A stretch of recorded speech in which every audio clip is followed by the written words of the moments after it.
warahmatullahi wabarakatuh. Di sini saya Yustika Maharani, NPM 17210003. Di sini saya akan menjelaskan tentang pemeriksaan atas perkiraan laba rugi. Pasti kalian penasaran kan? Apa isi dari pemeriksaan atas perkiraan laba rugi? Jangan kemana-mana, tetap stay tune di channel aku. Oke, baiklah. Di sini saya akan menjelaskan tentang sifat dan contoh dari pemeriksaan atas perkiraan laba rugi. Pengertian dari perkiraan laba rugi atau profit and loss account terdiri atas pemeriksaan pendapatan operasi, harga pokok penjualan, beban operasi, pendapatan dan beban di luar operasi. Menurut SAK Etap IAI 2009-114, entitas harus mengukur pendapatan berdasarkan nilai wajar. Atas pembayarannya yang diterima atau yang belum diterima tidak termasuk jumlah diskon penjualan atau potongan volume. Kemudian di sini saya akan menjelaskan menurut SAK Etap IAI 2009-114, entitas harus mengakui pendapatan dari suatu penjualan barang jika semua kondisi berikut terpenuhi, yaitu sebagai berikut. Yang pertama yaitu entitas telah mengalihkan resiko dan manfaat yang signifikan dari kepemilikan barang. Kemudian yang kedua, entitas tidak mempertahankan atau mengharuskan baik keterlibatan manajerial sampai kepada tingkat biasanya. Kemudian yang ketiga, jumlah pendapatan dapat diukur secara andal. Kemudian yang keempat, ada kemungkinan besar manfaat ekonomi yang berhubungan dengan transaksi dan mengalir masuk ke dalam suatu entitas. Kemudian yang kelima, biaya yang telah terjadi sehubungan dengan adanya transaksi dapat diukur secara andal. Kemudian di sini saya akan menjelaskan tentang pemeriksaan atas perkiraan laporan keuangan dalam bagian penjualan jasa. Jika hasil transaksi yang terkait dengan penjualan dapat diestimasikan secara andal, maka pendapatan sehubungan dengan transaksi tersebut dapat diakui dengan acuan pada tingkat penyelesaian. Hasil transaksi dapat diestimasi secara andal jika seluruh kondisi terpenuhi sebagai berikut. Yang pertama, jumlah pendapatan yang dapat diukur secara andal. Kemudian yang kedua, manfaat ekonomi sehubungan dengan transaksi dalam suatu entitas. Kemudian yang ketiga, tingkat penyelesaian dari suatu transaksi pada akhir periode pelaporan dapat diukur secara andal dan relevan.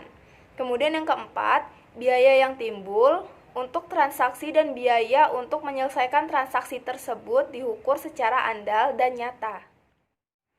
Kemudian di sini saya akan menjelaskan tentang beberapa hal yang dapat diperhatikan dalam menyusun perkiraan atas pemeriksaan laba rugi. Yaitu yang pertama ada prinsip konservatisme dalam pengakuan pendapatan dan beban. Kemudian yang kedua ada konsep matching cost atau revenue. Kemudian yang ketiga, waktu yang digunakan untuk memeriksa perkiraan pendapatan, beban, atau pos laba rugi tidak sebanyak waktu pos untuk neraca. Di sini saya akan menjelaskan tentang tujuan dari pemeriksaan atas perkiraan laba rugi. Yang pertama yaitu untuk mengetahui apakah terdapat internal kontrol yang baik atas pendapatan dan beban. Kemudian yang kedua, untuk memeriksa apakah semua pendapatan yang menjadi hak perusahaan telah dicatat di buku perusahaan. Kemudian yang ketiga, untuk memeriksa apakah semua biaya yang menjadi beban perusahaan telah dicatat oleh perusahaan.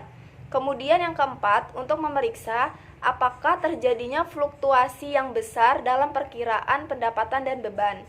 Kemudian yang kelima, untuk memeriksa apakah pendapatan dan beban telah dilaporkan sesuai dengan standar akuntansi keuangan, etap atau PSAK atau IFRS. Selanjutnya di sini saya akan menjelaskan tentang prosedur pemeriksaan atas perkiraan laba rugi, yaitu yang pertama, pelajari dan evaluasi internal kontrol pendapatan dan beban, termasuk transaksi penjualan beli saham, pembayaran dividen dan sertifikat saham. Kemudian yang kedua, minta rincian laporan laba rugi untuk periode yang diperiksa dengan angka perbandingan untuk periode sebelumnya. Kemudian yang ketiga, minta rincian laba rugi untuk periode yang diperiksa dibandingkan dengan budget atau periode yang sama. Kemudian yang keempat, minta rincian penjualan per jenis. Dan yang kelima, periksa cut-off penjualan dan cut-off pembelian. Kemudian yang keenam, periksa subsequent payment atau ada tidaknya liabilitas. Kemudian yang ketujuh, buat analisis terhadap beberapa perkiraan biaya dan pendapatan yang kemungkinan ditanyakan pihak pajak atau untuk keperluan pengisian SPT. Kemudian yang kedelapan, periksa kepatuhan peraturan perpajakan tentang biaya dan pendapatan. Kemudian yang kesembilan, periksa daftar gaji karyawan, tes sesuai kemampuan perhitungan PPh 21 dengan peraturan pajak. Kemudian yang ke-10, bandingkan total gaji yang tercantum dalam perhitungan laba rugi dengan SPT PPh pasal 21. Kemudian yang ke-11, bandingkan yang ada dalam daftar gaji secara tes basis dengan personal file.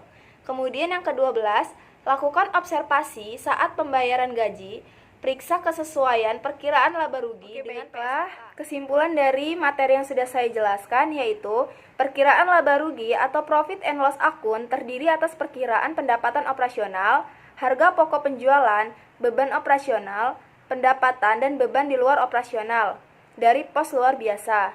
Sedangkan tujuan dari pemeriksaan atas perkiraan laba rugi yaitu 1. Untuk mengetahui apakah terdapat internal kontrol yang baik. Kemudian yang kedua, untuk memeriksa apakah pendapatan yang terjadi di perusahaan mempunyai hak perusahaan. Kemudian yang ketiga, untuk memeriksa semua biaya dan beban yang telah dicatat oleh perusahaan.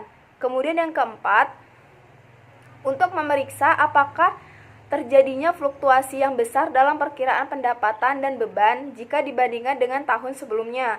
Kemudian yang kelima, untuk mengetahui memeriksa apakah ada pendapatan dari beban yang telah dilaporkan sesuai dengan standar akuntansi keuangan etap PSAK atau IFRS. Terima kasih. Mungkin itu saja materi yang dapat saya berikan. Jika Anda kurang paham, bisa dilihat di buku auditing ini. Jika ada salah kata, saya mohon maaf. Saya akhiri. Wabillahi taufiq wal hidayah. Wassalamualaikum warahmatullahi wabarakatuh. See you.